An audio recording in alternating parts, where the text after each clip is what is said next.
Աշխարհում յուրաքանչյուր ոք ունի ապրելու, ստեղծագործելու եւ հասարակության լիիրավ անդամ լինելու իրավունք։ Իր իրավունքներից օգտվելու համար ստեղծված հավասար պայմաններն ու հնարավորությունները բոլոր մարդկանց դարձնում են մրցունակ, ինքնուրույն կայացած, լիարժեք քաղաքացի։ Իսկ բոլոր նշանակում է բոլորն առանց բացառության։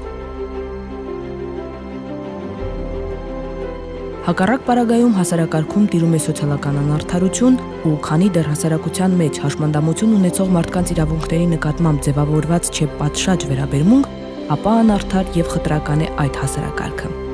Մարդն է ստեղծում խտրականություն եւ մարդն էլ կարող է այն վերացնել։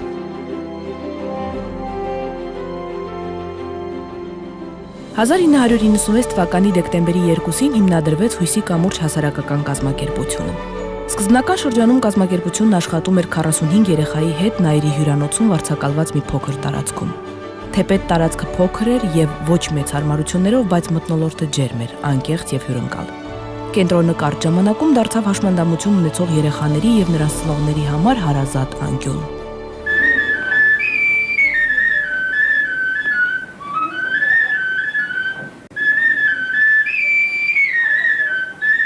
Կազմակերպության նախաձեռնողների ջանքերի շնորհիվ բազմաթիվ երեխաների եւ հասարակության միջև ստեղծվեց երկխոսության եւ շփումների կամուրջ։ Այս կարևոր գործը մեծ եռանդ, նվիրվածություն ու աշխատանք էր պահանջում։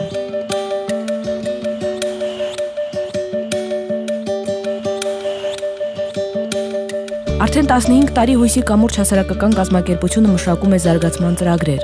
որոնք աջակցում են հաշմանդամություն ունեցող երեխաների կրթության մատչելիությանը, մտավոր ֆիզիկական եւ սոցիալ-հոգեբանական կարողությունների զարգացմանը։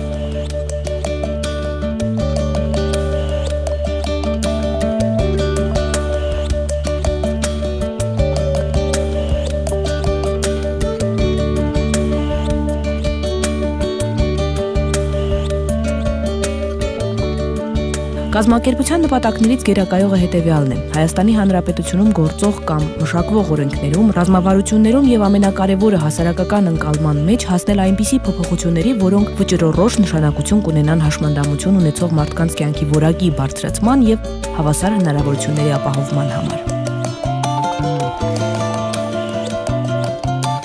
90-ական թվականների վերջերին Հույսի կամուրջի հետևողական աշխատանքի շնորհիվ մայրաքաղաքի տարբեր հանրակրթական դպրոցներ սկսեցին ընդունել հաշմանդամություն ունեցող երեխաների, չնայած որ շատերը դրան այնքան էլ չէին հավատում։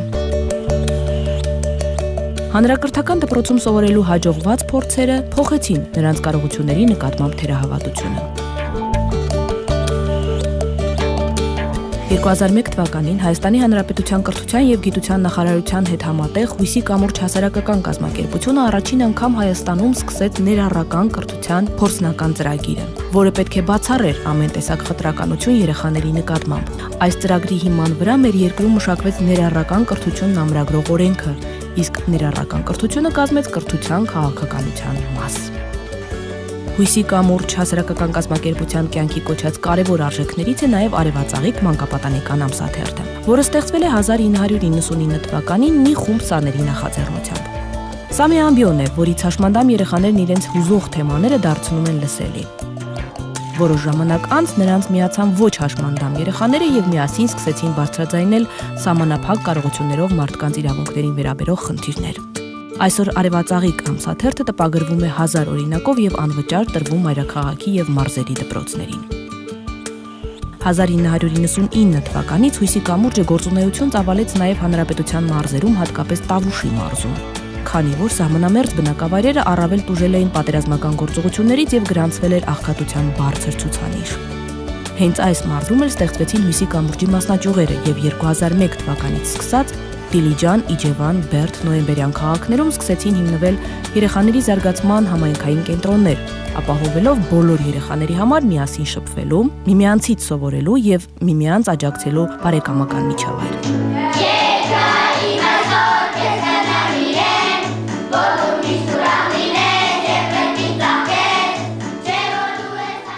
Այսօր արդեն Հույսի կամուրջը 15 տարեկան է։ Կազմակերպությունն ունի հրաշալի եւ հարմարավետ կենտրոններ, ուր շարունակում են կյանքի կոչվել այն նպատակները, որոնք ծնվել էին նախաձեռնողների հոգում եւ մտքում։ Հույսի կամուրջ հասարակական կազմակերպությունը գործում է իր ողջ ներուժով, շնորհակալ լինելով երեխաներին եւ նրանց ծնողներին, ովքեր հավատում եւ վստահում են իրենց։ Ցավոք, կամրջից այն կողմ դեռ մեկուսացված շատ երեխաներ եւ երիտասարդներ կան, ովքեր ունեն օգնության կարիք։